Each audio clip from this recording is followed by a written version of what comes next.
அத்தியாயம் 186 குழந்தை பருவத்திற்கு திரும்பும் ஆன்மீக அடுப்பு பாகம் 3. காவு இன்றி ஆழமான குரலில் பேசினார். எல்லோரும் திரும்பி ஓய்வு எடுங்கள். லாங் ஹவோசென், இன்னொரு முறை இப்படியொரு சம்பவம் நடந்தால் உங்கள் பேய் வேட்டை படையை கலைத்து விடுவேன், புரிந்ததா? லாங் ஹவோசென் உடனே நிமிர்ந்து நின்று அவருக்கு ஒரு நைட் வணக்கம் செய்தான். இப்போது அறையில் ஷெங் யூ, லான் யானியு, மயக்கத்தில் இருக்கும் ஷெங்லிங்ஸின் மட்டுமே இருந்தனர். எல்லோரும் வெளியேறினர். ஷெங் யூவின் முகம் உடனே குளிர்ந்தது. எப்படி இப்படி?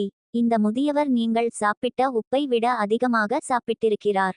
ஹவோசென் உங்களை மறைக்க முயன்றாலும் அவனுக்கு போய் சொல்லத் தெரியாது. பேசும்போது என் கண்களை பார்க்கவே தைரியம் இல்லை. லான் யானி தலையை குனிந்து படுக்கையில் படுத்திருக்கும் தன் கணவனை கவலையுடன் பார்த்தாள். இன்று லாங் ஹவோசெனும் கையேரும் ஒரே படுக்கையில் இருப்பதை பார்த்தேன். லிங்ஸின் இதை அறிந்ததும் ஹவோசெனின் திறமையை சோதிக்கவும் அவனுக்கு ஒரு நல்ல பாடம் கற்பிக்கவும் முடிவு செய்தான். அவன் எல்லை மீறாமல் இருக்க. வெட்கக்கேடு. ஷெங் யூவுக்கு இயல்பாகவே கோபமான மனநிலை. அவள் விளக்கத்தை கேட்டதும் உடனே பெரும் கோபத்தில் ஆழ்ந்தார். உங்கள் மூளையில் என்ன இருக்கிறது? இந்த முதியவர் கையேரை பேய் வேட்டை தேர்வுக்கு தனிப்பட்ட முறையில் அழைத்துச் சென்றது உங்களுக்கு தெரியாதா? அவனுக்கு என் ஒப்புதல் இல்லாவிட்டால், அவனுடைய புத்திசாலித்தனமான திட்டம் இல்லாவிட்டால் நம்ம இரு பெரிய கோவில்களுக்கு இடையே இன்று பிளவு ஏற்பட்டிருக்கும். இன்று அவன் கையேருடன் இருக்க முடியாது. லாங் ஹவோசெனின் முக்கியத்துவம் நைட் கோவிலுக்கு, கையேரின் முக்கியத்துவம் நம்ம அசாசின் கோவிலுக்கு உள்ளது போலவே இருக்கிறது. இப்போது அவன் என்னிடம் சொன்னான் அவன் லாங் சிங்யுவின் மகன் என்று. லாங் சிங்யு யார் என்று உங்களுக்கு தெரியுமா? லிங்ஸின் எப்போதும் லாங் சிங்யுவை தன் உதாரணமாக கருதி வந்தான். நீங்கள் இருவரும் எதற்கு உதவுகிறீர்கள்?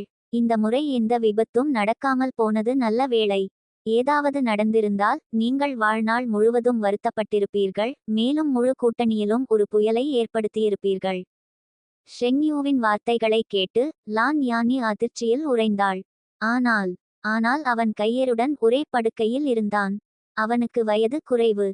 ஷெங் யூ குளிர்ந்த குரலில், ஒரே படுக்கையில் இருந்தால் என்ன? அது ஒரு நாள் நடக்க வேண்டிய விஷயம் இல்லையா?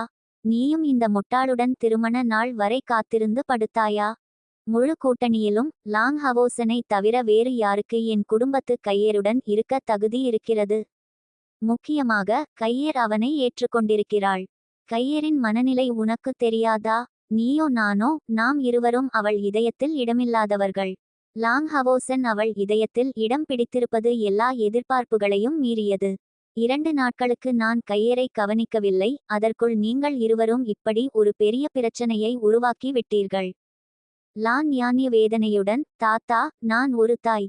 என் சின்னஞ்சிறு மகள் ஒரு பையனுடன் இவ்வளவு நெருக்கமாக இருப்பதை பார்த்து ஒரு தாயாக நான் ஒன்றும் செய்யாமல் இருக்க முடியுமா? அவளுக்கு 3 வயதாக இருக்கும்போதே என் ஒரே மகளான கையரை கவனிக்கும் வாய்ப்பு எனக்கு கிடைக்கவில்லை. அவள் என்னை ஒரு அந்நியரைப் போலவே நடத்தினாள். ஷெங் யூவின் பார்வை படிப்படியாக மென்மையானது. ஒரு பெருமூச்சுடன், ஒவ்வொரு பையனுக்கும் ஒரு இழப்பு உண்டு. எப்படியோ இந்த விஷயம் மோசமாக முடியவில்லை. அதை விடுங்கள். லிங்ஸினை நன்றாக கவனித்துக் கொள்ளுங்கள். இதைச் சொல்லிவிட்டு இந்த 9ஆம் படி வீரர் திரும்பி வெளியேறினார். லான் யானியுவின் பார்வையில் இருந்து மறைந்ததும் இந்த வலிமையான முதியவரின் முகத்தில் தவிர்க்க முடியாத துயரம் தோன்றியது. எப்படியும் அவள் அவருடைய பேத்தி. ஆனால் அவருக்கு வேறு வழியில்லை. வாழிடங்களுக்கு பின்னால் இப்போது வானம் கருமையாக இருந்தது. விடியல் இன்னும் வரவில்லை. தங்கள் தற்காலிக வீட்டிற்கு திரும்பிய லாங் ஹவோசென் ஒரு வார்த்தை கூட பேச முடியாமல் கையேரின் அணைப்பில் ஆழ்ந்த உறக்கத்தில் ஆழ்ந்தான். கையேர் கேட்க நினைத்த எல்லா கேள்விகளும் பதிலில்லாமல் இருந்தன. முந்தைய போரை பற்றி லாங் ஹவோசெனிடம் கருத்து கேட்டால் அவன் ஒரே பதிலை சொல்வான், நான் உயிருடன் திரும்பி வந்தது மிகவும் அருமை. பேய் இராணுவ முகாம். மனிதர்களின் அமைப்புக்கு மாறாக பேய்கள் தங்கள் மட்டத்திற்கு ஏற்ப ஒரே மாதிரியான இனங்களுடன் ஒன்று கூடினர். இது ஒரு தெளிவான வலிமை வரிசை அமைப்பு. ஆனால் மேற்பார்வை விஷயத்தில் அவ்வளவு கவனமாக இருக்கவில்லை.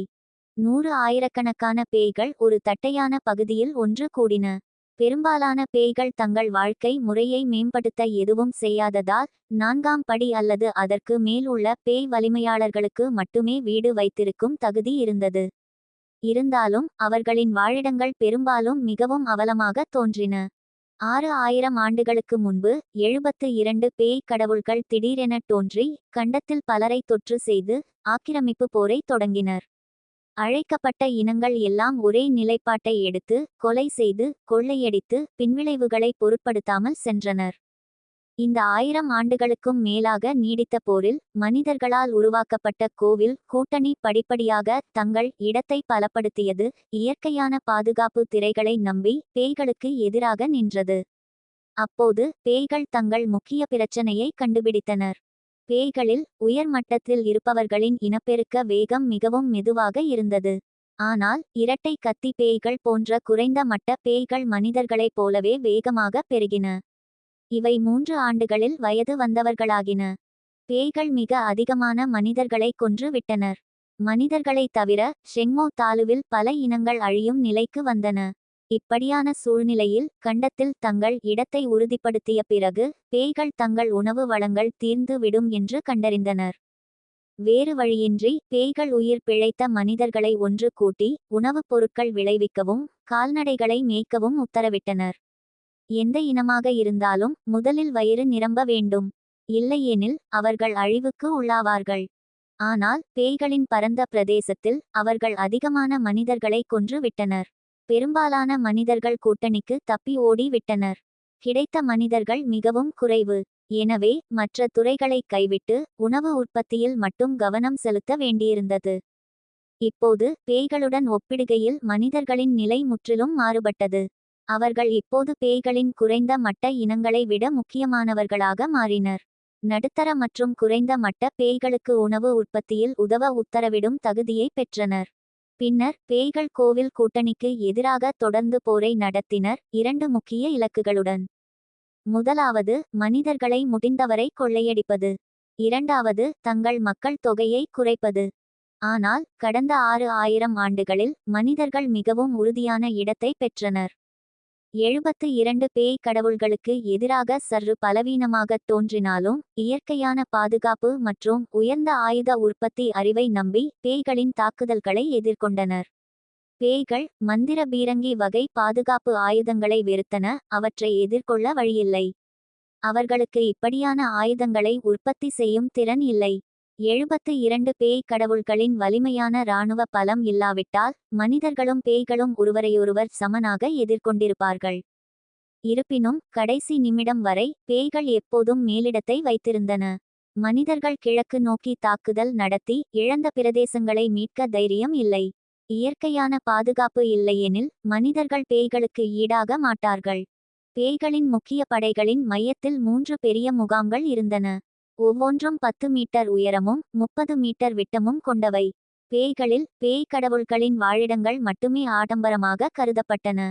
இப்போது நடுவில் உள்ள பெரிய கூடாரத்தில் மிகவும் கனமான சூழ்நிலை நிலவியது. எரியும் சிங்கம் அலோசர் நடுவில் அமர்ந்திருந்தான். அவன் பக்கங்களில் பேய் சிறகு மத எருது ஜாகன் மற்றும் தீய பேய் ரைடர் சீர் இருந்தனர்.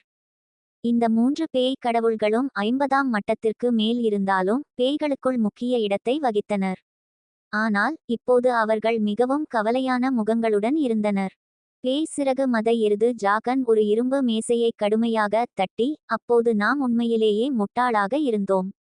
அவனை பிடித்து நம் மன்னரிடம் அனுப்பியிருக்க வேண்டும்.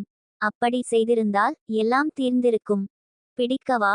நீயே பிடித்திருப்பாயா? இல்லை, நான் பிடிக்க வேண்டுமா? அல்லது பேய் சிங்கம்? அழகான முகம் கொண்ட தீய பேய் ரைடர் சீர் குளிர்ந்து கேலி செய்தான். அவன் கேட்டதும் ஆக்ரோஷமாகத் தோன்றிய ஜாகன் அமைதியானான். அவன் கண்களில் பயம் தோன்றியது. அலோசர் கைகளை அசைத்து, சரி சரி, இதை பேசி என்ன பயன்?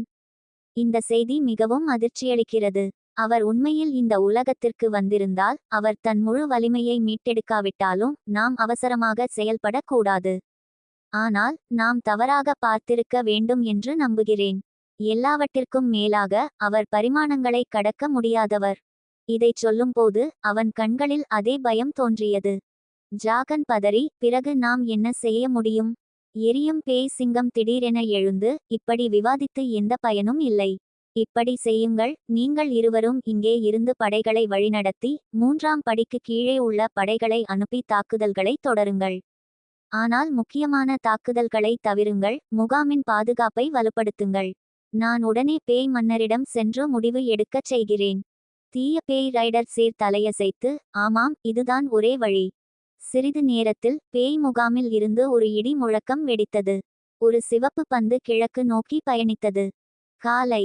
முந்தைய நாளின் நிகழ்வுகள் இருந்தபோதிலும் முதல் பேய் வேட்டை படையின் உறுப்பினர்கள் அதனால் கூடுதல் உறக்கத்தில் ஆழ்ந்திருக்கவில்லை. அவர்களின் பயிற்சி மட்டத்தில் ஓய்வு என்பது கவனமாக தியானம் செய்வது மற்றும் 1 அல்லது 2 மணி நேர உறக்கம் மட்டுமே. காயங்கள் இல்லையெனில் இது அவர்களுக்கு மீட்சிக்கு போதுமானது. எல்லோரும் எழுந்து ஒவ்வொருவராக குளியலறைக்கு சென்று கொண்டிருந்தபோது முந்தைய நாள் லாங் ஹவோசனுக்கு இராணுவ உத்தரவு கொடுத்தவர் வந்தார். ஆனால் இந்த முறை உத்தரவு கொடுக்க அல்ல, அவர்களுக்கு காலை உணவு கொண்டு வந்தார். ஐயோ, இராணுவ சலுகை இவ்வளவு நல்லதா? நம் அறைகளுக்கு காலை உணவு கூட அனுப்புகிறார்களா? லின்சின் ஆர்வமாக கேட்டான். உணவு கொண்டு வந்த படைவீரன் புன்னகைத்து தட்டுகளை வைத்து, நேற்று நீங்கள் போர்க்களத்தில் காட்டிய அற்புதமான செயல்பாட்டை கருத்தில் கொண்டு மேலதிகாரிகள் எல்லோருக்கும் புரோகிதர் அடிப்படையில் உணவு வழங்க முடிவு செய்தனர். இதைச் சொல்லிவிட்டு அவர் திரும்பி சென்றார். கோவில் கூட்டணியில் உள்ள பல்வேறு தொழில்களும் வெவ்வேறு வகையான உணவுகளை உண்ணுகின்றனர். இது பாகுபாடு அல்ல, ஆனால் முக்கிய வேறுபாடு அவர்களின் உடல் அமைப்புகளில் இருந்து வருகிறது. உதாரணமாக, வீரர்களும் அசாசின்களும் ஒரே மாதிரியான உணவை உண்ண முடியாது. வீரர்களுக்கு வலிமையும் சகிப்புத்தன்மையும் தேவை, ஆனால் அசாசின்கள் அதிக கொழுப்பு உணவுகளை தவிர்க்க வேண்டும், எனவே மாவுச்சத்து உணவுகளை தவிர்க்கின்றனர். மந்திரவாதிகள் மற்றும் அழைப்பாளர்கள் சற்று பணக்கார உணவுகளை உண்ணுகின்றனர், ஏனெனில் அவர்கள் மிகுந்த மன ஆற்றலை செலவிடுகின்றனர், மற்றவர்களை விட அதிக ஊட்டச்சத்து தேவைப்படுகிறது. புரோகிதர்கள் மிகச் சிறந்த உணவை உண்ணுகின்றனர், ஏனெனில் பொதுவாக அவர்களின் உடல் நிலை மிகவும் பலவீனமாகத் தோன்றும். இயற்கையாகவே எல்லாவற்றிற்கும் ஒரு விதிவிலக்கு உண்டு. இப்போது நடக்கும் சூழ்நிலை ஒரு விதிவிலக்கு என்று அழைக்கப்படலாம். ஆனால் நிச்சயமாக நல்ல உணவு கிடைப்பதற்கு யாரும் புகார் செய்யவில்லை. குளித்த பிறகு அவர்கள் உடனே அமர்ந்து மனதார உணவை உண்டனர்.